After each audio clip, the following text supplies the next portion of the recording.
大家好，我是 Olive Branch Dallin.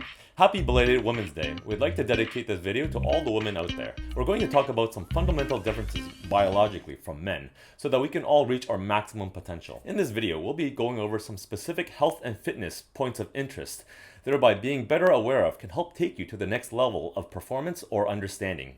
Let's get into the fitness side of it first.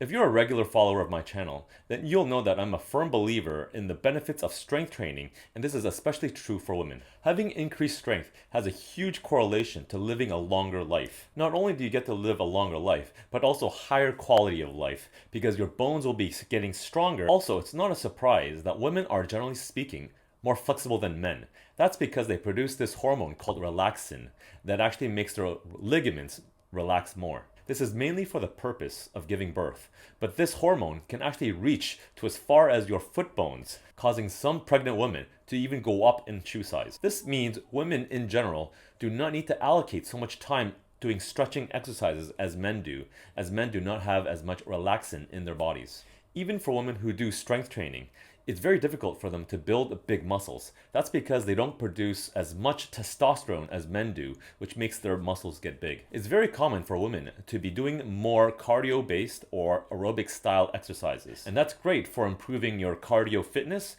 and your heart health. I just want to say that it's very important to also throw in some strength training into the mix because of all the above mentioned points, as it's really good for keeping your bone mineral density up, as well as maintaining your stronger, more powerful muscle fibers. Due to the womanly cycle, your hormones such as your estrogen and progesterone levels may change, and this will affect your exercise performance. And so it is worth noting that your expectations of your training performance should match that as well, as it won't be as consistent as men. In the past, clinical studies have been only using men, but this has been rectified, and rightly so. This study shows that during the follicular phase of a woman's cycle, their progesterone is low, and this is when they actually feel pretty good about their training. The second half of the womanly cycle is the luteal phase, and this is when progesterone is high and estrogen is low, and performance usually suffers. So don't beat yourself up if you're not doing well, especially if you're in the luteal phase of your cycle.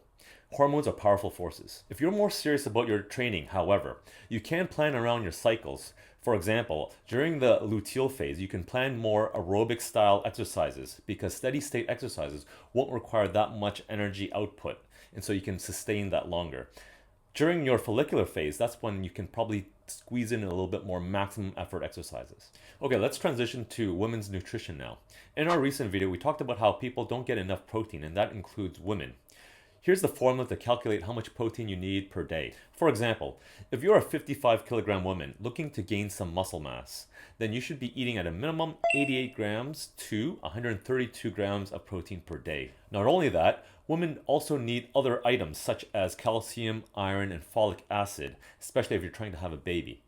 Quality and clean produce is extremely important for pregnant women, as studies have shown that chemicals and heavy metals from pollution can get into the body from the food and cause chronic illness and disease. This study shows how eating organic can actually show a difference in how much heavy metals can be accumulated in the body when compared to the other group who just ate normal groceries. And this other study shows that antibiotic-resistant bacteria was more prevalent in conventional meat than compared to organically produced meat.